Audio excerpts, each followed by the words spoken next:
Hello everyone, मैं श्रीमती ज्योत्सना मीना आज आपको बही खाता एवं लेखा कर्म कक्षा 12वीं की PDF 2 में दिए गए टॉपिक गैर व्यापारिक संस्थाएं, इसमें प्रारंभिक पूंजी एवं अंतिम पूंजी के बारे में समझाने जा रही हूँ। सर्वप्रथम प्रारंभिक पूंजी से आशय किसी भी संस्था के पास वर्ष के प्रारंभ में जो पूंजी विद्यमान रहती है उसे प्रारंभिक पूंजी कहा जाता है।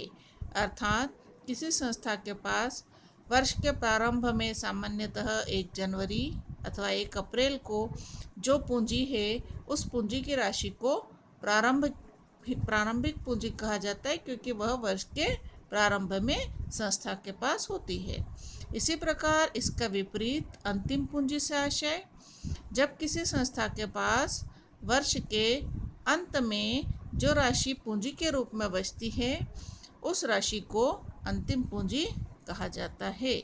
अर्थात अंतिम पूंजी से आशय उस पूंजी से है जो किसी संस्था के पास वर्ष के आखिरी में पूंजी के रूप में विद्यमान रहती है।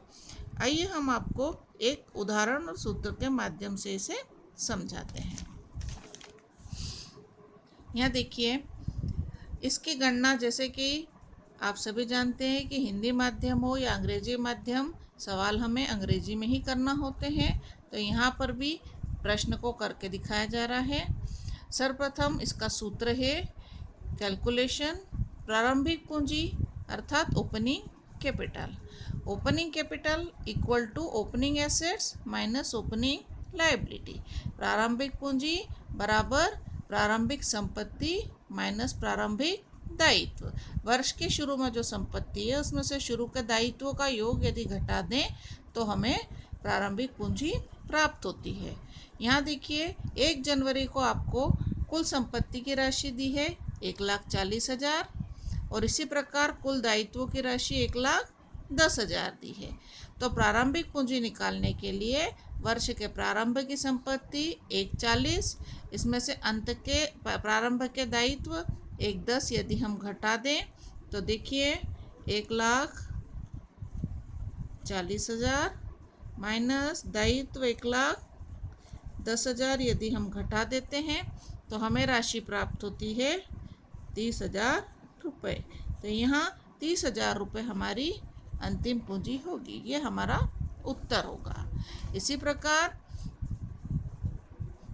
ये प्रारंभिक पूंजी गणना के बाद में 31 दिसंबर ऑन 31 दिसंबर, इसी को यदि अंतिम पूंजी के रूप में आप निकालना चाहें तो टोटल ऑफ एसेट्स वर्ष के प्रारंभिक की अंत की संपत्ति 31 दिसंबर है इसलिए अंतिम संपत्ति है।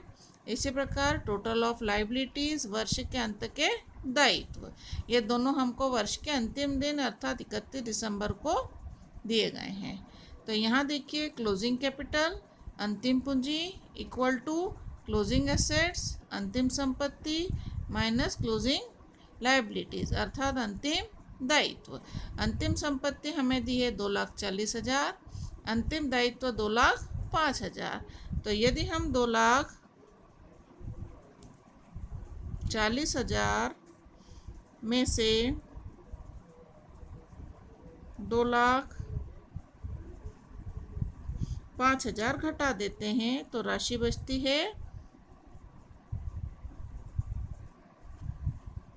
35,000। यहाँ पर जो 35,000 है यह हमारी अंतिम पूंजी कहलाएगी। इस प्रकार आज हमने इस वीडियो के माध्यम से प्रारंभिक और अंतिम पूंजी की गणना सूत्र के माध्यम से कैसे की जाती है ये सीखा। अगले वीडियो में इसी गणना को और अधिक विस्तार के साथ में हम समझेंगे। धन्यवाद।